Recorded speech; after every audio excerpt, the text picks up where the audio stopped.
I'm concerned, if what I think is about to happen is going to happen, which is the demise of the U.S. dollar, the hegemony of it, and its power and its reserve status. The question is, how safe are bonds? Because I have a friend. I mean, he has not a million. He has hundreds of millions in bonds. And yesterday I went and bought some more silver and hid them in my secret mountain vault. But he says, he won't touch silver. He says, U.S. treasuries are it. So with that question, when he's got hundreds of millions stashed in, they talked about the eyedropper of water and a football stadium.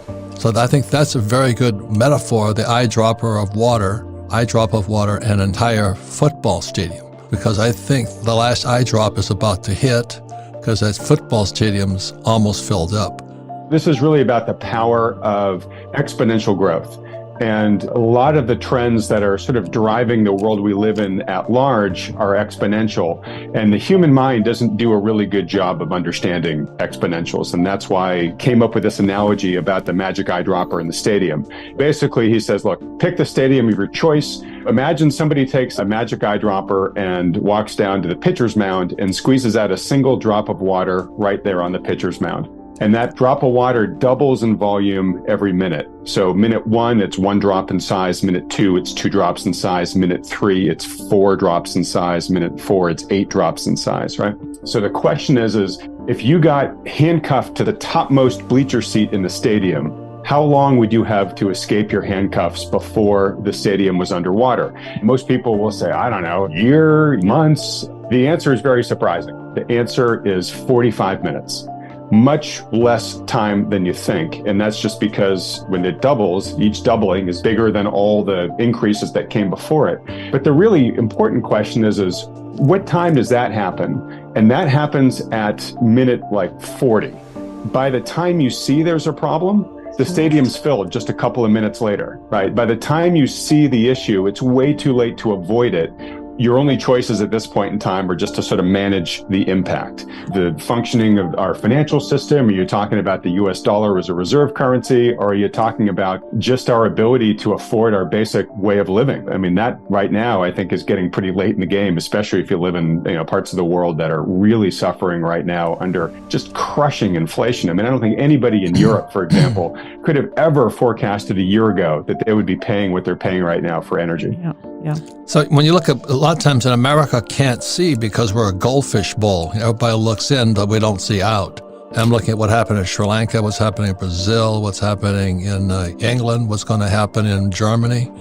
We can't see it as Americans. I think the goldfish bowl is a great analogy too, because goldfish really have incredibly short-term memories. I'm sitting here watching all this, and so that's why I keep thinking the eyedrop theory, said, when pitcher's mound is covered and I'm sitting in the top bleacher, how much time have I got? You're right to be looking outside because collapse happens from the outside in, right? It's the weaker players that fall first. And then those are dominoes that topple over bigger dominoes. And then it all begins to progress toward the center. And yes, we live here in our fishbowl, our goldfish bowl here in the US. We do have a lot of advantages that a lot of other countries don't have.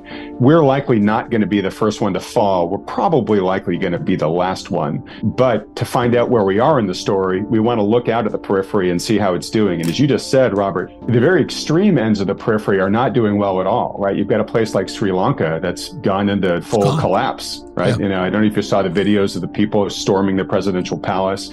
You got to remember, we saw a preview of this happen during the Arab Spring. They experienced sudden and extreme inflation in those countries, and all of a sudden, people couldn't feed their families or keep them warm. And when you get to that point, you really don't have any other option but to throw out whoever's in power, because whatever they're doing just isn't working for you, right? You're beginning to drown. That's what happened in Sri Lanka. That's beginning to happen with greater frequency elsewhere in the world. And Europe isn't in that case yet, but it's certainly a lot closer to that destination, sadly, than it was a year ago. When Biden abandoned Afghanistan, the next day, Saudi Arabia went to talk to China and Russia. And just a couple of days ago, Saudi Arabia switched from the petrodollar, shifting to a gold-backed yuan. And nobody even notices that. So Saudi Arabia joined forces with Russia, China, Brazil, India, South Africa.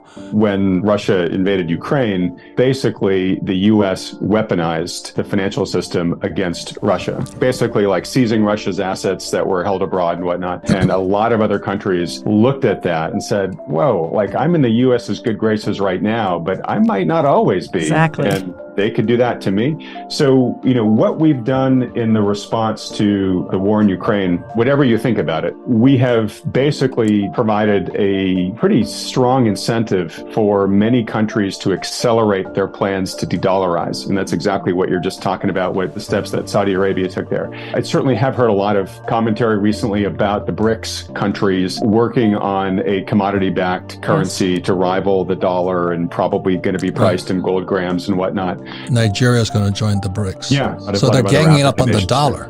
There's two more things that happened. You had the Nord Stream pipeline was bombed. Yep. I mean, was that an accident? Did it just happen to blow up? The other thing that happened, the reason who's the new prime or the future ex-prime minister of England tried to raise, she's gone. The shortest term prime minister in history. The whole bond market nearly came apart. Their pensions came apart. And then they had to bring a new prime minister in already. So all of this is happening. As you go along an exponential curve, things happen faster and faster, right? And so we're beginning to see more of these really big things that we just really couldn't have ever expected would happen. We're seeing more of these things that nobody could have seen coming, more of these sort of black swans. And of course, the more they are and the faster they happen, the more the odds of something really systemic breaking and something really bad happening obviously increases. But a big part here is they want to destroy the hegemony of the U.S. dollar, which came in place in 1944 with Bretton Woods. The dollar became the gold standard of the world, or the reserve currency of the world. And then 1971, Nixon took us off the gold standard, and we went from being a capitalist state to a credit state. So everything is floating on debt right now. Correct. And I think bonds are debt also. I think they're going to torpedo the U.S. Treasury, and that's what we called, what the hell is a bond? You know what I mean? How safe is it? That was 2019. The repo market blew up again. The last time that blew up was 2008. And the reason the repo market is important is like repossession. Do you know how valuable is the asset that you think is an asset? Are they going to come and repo your dollar, or would they rather repo your refrigerator? Do you know what I mean? What has more value today? In 2019, that's what blew up also. Again, how valuable is a bond? Let's start with explaining what bonds are. Then we'll get into, are they a good place to be now or not? Because the answer is, it's a little bit nuanced, and it's a sense of like something that might not be good to be in the long term might be something good to be in the near term. And I can explain why a little bit later in the conversation. But let's start with sort of what is a bond, right? Let me contrast it with what's an equity or a stock, because I think people understand that really easily. A stock is basically just a share of ownership in something, right? I can go buy a share of Apple. It's clear I don't own all of Apple Corporation, but I have 100 millionth claim in terms of the earnings that Apple owns and the assets that it has, right? I'm a part-time shareholder in this company. A bond is not ownership.